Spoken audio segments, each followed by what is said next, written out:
मोहतरम नाजरीन, क्या आप जानना नहीं चाहोगे कि घर में सबसे पहली कुर्बानी किसके नाम से करनी चाहिए? 90% लोग अक्सर नहीं जानते मेरे अजीज। ये हालात बने हुए हैं, अपने उलमा से आप पूछेंगे इंशाल्लाह ताला तो आप सब कुछ समझ जाएंगे, और इस वीडियो के जरिए से भी आप बहुत कुछ समझने वाले हो। तो प्ले कर दिया है तो जानकारी पूरी लेकर के जाना। आइए आज जानते हैं वीडियो के जरिए से कि 90% लोग वो कौन कौन है जो इस बात को नहीं जानते कि घर में सबसे पहली कुर्बानी हमें किसके नाम से करनी चाहिए।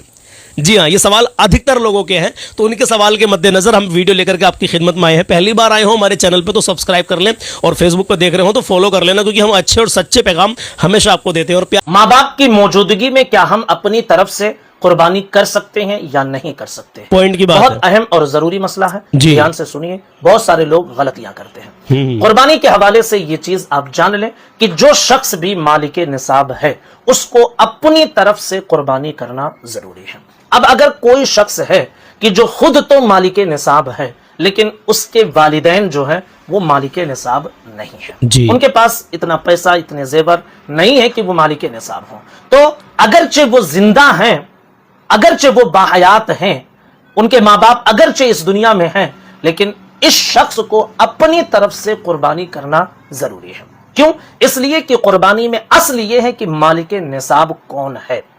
जो मालिके निसाब है उस पर कुर्बानी जरूरी है। माँ बाप मालिके निसाब नहीं थे, उन पर कुर्बानी नहीं है। बेटा है मालिके निसाब तो बेटे पर कुर्बानी अदा करना जरूरी है। इसी तरह यह मसला भी आप जान लें कि अगर माँ बाप भी मालिके निसाब है, लड़का भी मालिके निसाब है, बहू मालिके निसाब है, बेटियां मालिके निसाब है और दूसरे बेटे मालिके निसाब है, तो ऐसा नहीं है कि माँ बाप की तरफ से आपने कुर्बानी कर लिया तो घर के तमाम लोगों की तरफ से कुर्बानी अदा हो जाएगी। नहीं होगी। यहां बुनियादी गलती लोग करते हैं। जी। मैं बार बार इस चीज को बता रहा हूं कि कुर्बानी उस शख्स पर वाजिब है जो मालिके निसाब हो। जी। माँ बाप मालिके निसाब तो उन पर भी कुर्बानी, बेटे मालिके निसाब है तो उन पर भी कुर्बानी, बहुएं मालिके निसाब है तो उन पर भी कुर्बानी, बेटियां मालिके निसाब है तो उन पर भी कुर्बानी अदा करना जरूरी है। ऐसा नहीं कि माँ बाप की तरफ से कर दिए तो फिर हो गया सबकी तरफ से। बहुत सारे घरों में नंबर लगा होता है कि 2024 में अम्मी के नाम से हुआ था, 2025 में अब्बा के नाम से, फिर 2026 में बड़े वाले भाई के नाम से। हालांकि हर साल ये सब मालिके निसाब है, लेकिन एक एक साल करते हैं और उसके बाद जो है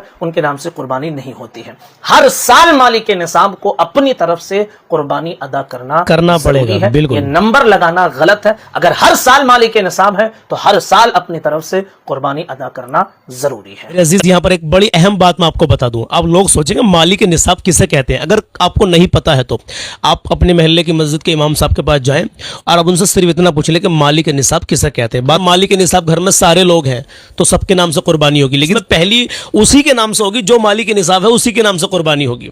अब आप चाहोगे प्यारे आका अलैहिस्सलातु वस्सलाम के नाम से कुर्बानी करें तो पहले अगर आप पर कुर्बानी वाजिब है, जब हम मालिक निसाब होंगे तभी हम पर कुर्बानी वाजिब होगी। अब मालिक निसाब नहीं होंगे तो कुर्बानी ही वाजिब नहीं हो रही।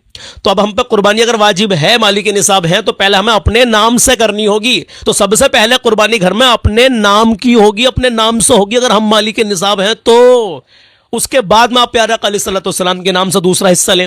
माँ बाप के नाम से कराना चाहते हैं, आपके माँ बाप जा चुके हैं दुनिया से, तो उनके नाम से तीसरा हिस्सा लें। अलग से हिस्सा लेना पड़ेगा मेरे अजीज, या अलग से बकरा करना पड़ेगा मेरे अजीज।